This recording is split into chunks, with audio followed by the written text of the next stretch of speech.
নাম বাদে ঝুলে কংগ্রেস প্রার্থীর মনোনয়ন। 6 এপ্রিলের মধ্যে নিষ্পত্তির নির্দেশ সুপ্রিম কোর্টের। কোথাকার প্রার্থী, কি বৃত্তান্ত জানবো অর্ণবের কাছ থেকে। অর্ণব, দেখো, ফারাক্কার কংগ্রেস প্রার্থী হিসেবে দলের কাছ থেকে সম্মতি পান মহতাব শেখ, কিন্তু অ্যাডজুডিকেশন পর্বের পর জুডিশিয়াল অফিসারদের যে সিদ্ধান্ত, তাতে তার নাম ভোটার তালিকা থেকে বাদ যায়।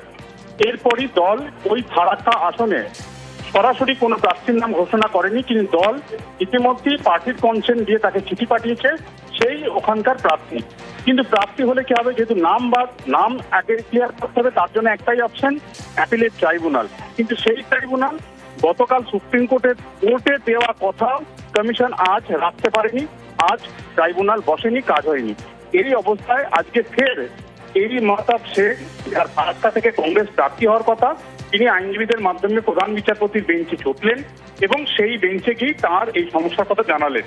এবং এক্ষেত্রে সময় লাইন নির্দিষ্ট করা হয়েছে, যেহেতু প্রথম ফেজেই ভোট রয়েছে 23 এপ্রিল ফারাক্কাতে, তাই 6 এপ্রিল তার মনোনয়নের শেষ দিন।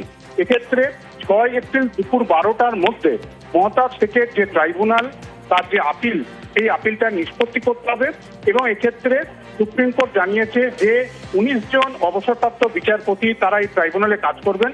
তাদের মধ্যে অন্যতম সদ্য কলকাতা হাইকোর্ট থেকে অবসর নেওয়া প্রধান বিচারপতি টি.এস. শিবাগ্নম। তাই টি.এস. শিবাগ্নম ওনাকেই দায়িত্ব দেওয়া হয়েছে। এই মহতাব শেখ কংগ্রেস প্রার্থী যিনি হবেন, ঠিক হয়েছে, কিন্তু তার অ্যাডজুডিকেশন পর নাম বাদ গেছে।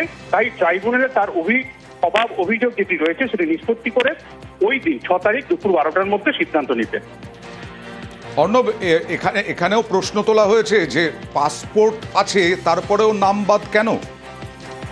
একেবারে এই প্রশ্নটা যখন তার আইনজীবীরা বলেন, এক্ষেত্রে বিদ্যোষ তামিম বা তার রূপ সহিম, তারা প্রত্যেকেই মামলা সওয়াল করছিলেন যে তার ভ্যালিড পাসপোর্ট রয়েছে, তারপরেও যখন নাম বাদ গেছে, এই বিষয়টাই সুপ্রিম কোর্ট মন্তব্য করে যে যার পাসপোর্ট রয়েছে এবং সেটা অ্যাক্টিভ মোডে রয়েছে, তারপরেও সেই ব্যক্তিভাবে অন্তত ভোটার তালিকা থেকে বাদ করে।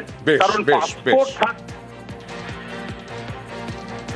দেশের প্রধান বিচারপতির বেঞ্চ যে ট্রাইব্যুনাল গঠিত হয়েছে, সেই ট্রাইব্যুনালের মহামান্য বিচারপতি টি.এস. শিবাগ্নমকে দায়িত্ব দিয়েছেন আগামী 6 তারিখের মধ্যে যাতে এই মহতাব শেখের যে ট্রাইব্যুনালের যে অ্যাপিল, সেটা নিষ্পত্তি করে তারপরে যাতে তিনি নমিনেশন করতে পারেন।